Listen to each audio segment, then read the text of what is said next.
Okay, I'm going to keep one light on so you guys can understand this. So my brother and I, we started smelling like this stench. It was kind of like a kerosene, but it was more like a musty, moldy, I don't know, I can't explain it. It was 1986, 39 years ago. But it wasn't a normal odor that was in the woods. It was something creepy. And then in the video that was on Discovery, people were there like, yeah, it has like a kerosene odor or a sour odor. And we both smelled it like right away. We're like, what is that? And to this day, Jason says he doesn't remember any of this, and I understand. It was so traumatic of an event for him that I believe 100% he blocked it. His brain will not remember that memory. It's done. And I don't blame him. Some people can cope with that. For me, I loved it, and it sent me on the adventure of a lifetime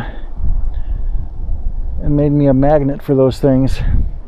I wish it did now, but because I have a camera on, it's not going to happen.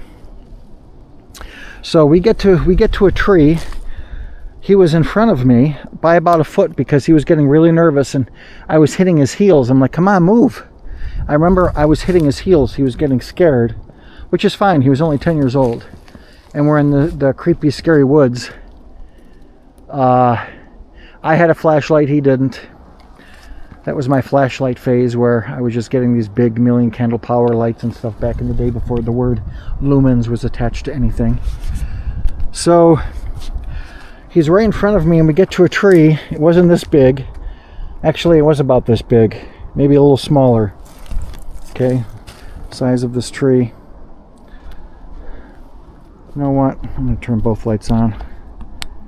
Oops. So we get to this tree right here. He's in front of me, and I hear something like snort or breathe or like move. Right on the other side of this tree, guys, 2 feet away from me. I turned on my flashlight. I forgot to tell you that. The flashlight's off the entire time. I never believed in having flashlights on at night. You give your position away. To me, it was always a tactical thing.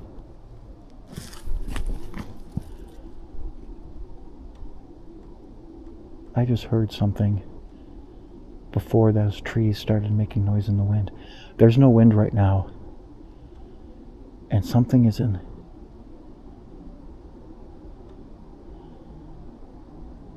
I heard something running.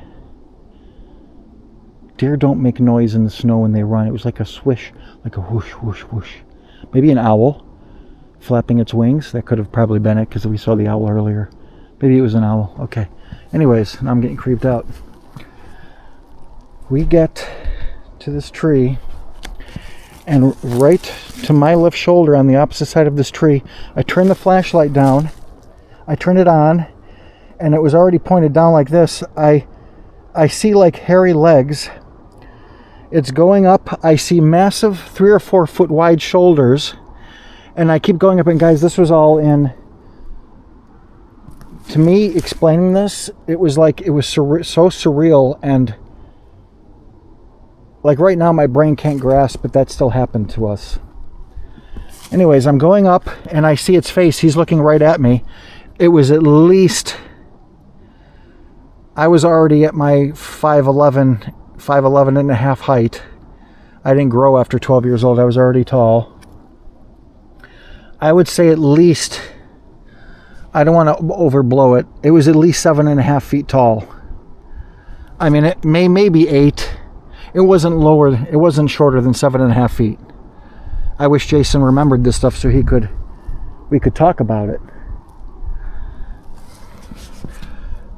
I'm gonna go with 7.5. So I'm looking up at its face, which it's covered in hair, but it's actually not covered in hair. It's got like this thin layer of like not a velvet. I don't know how to explain it. Like a fur.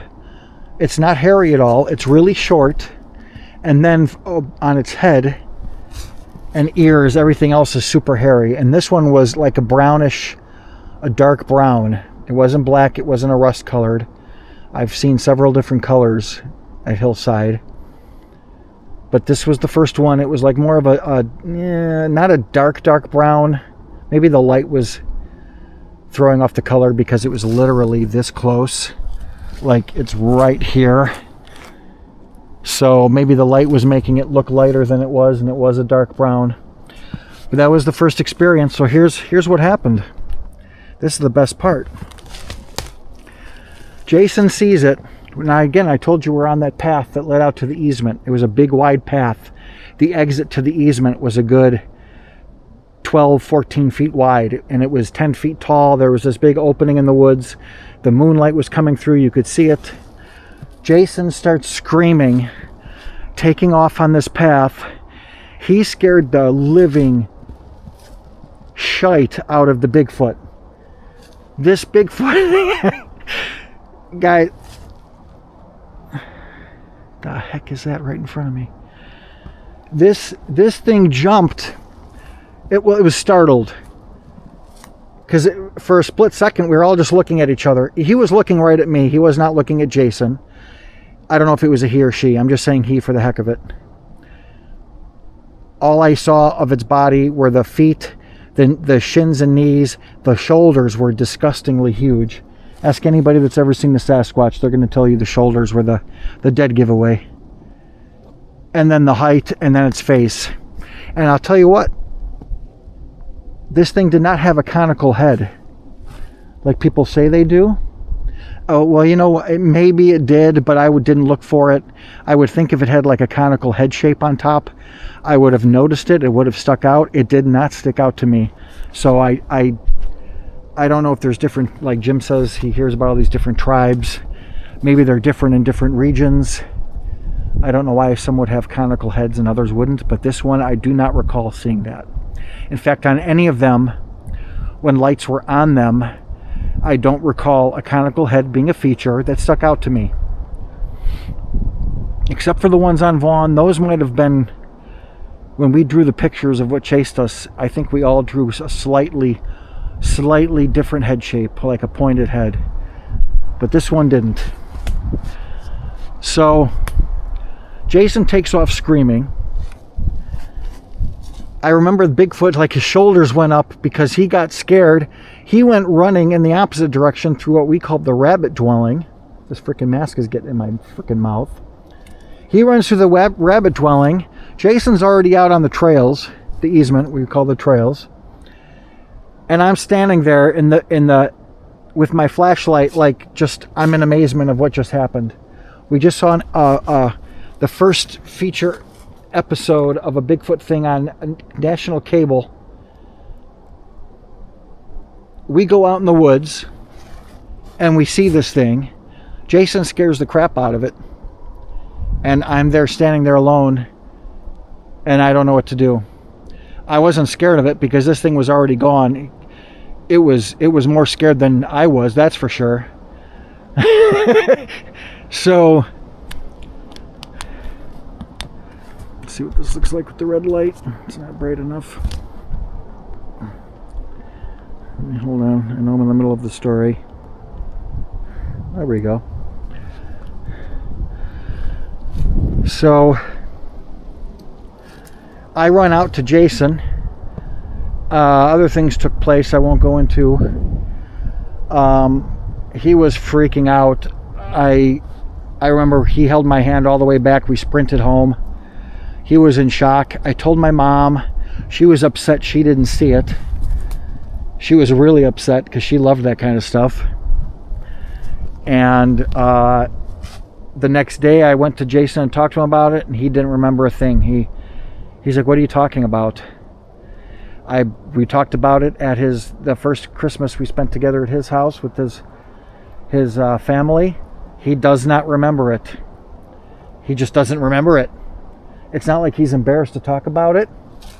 I'm gonna get out of here. Actually, that tree does not look normal over there. I'll come back in here later when it's light out. It's a nice little area here. I don't know if there's any snow on the lens. I don't think so. No. So he just doesn't remember it. It's not a thing where he would be embarrassed to admit it. It's like, between us, why would he not want to talk about it? How did I get in here? Where's my tracks? Oh, jeez, I gotta get back out of here. So that's the story of my first encounter. 1986. I think it was in August or September. I would probably say August with the heat. July or August. Man, I would love to come out here and just see something huge staring at me. Nothing.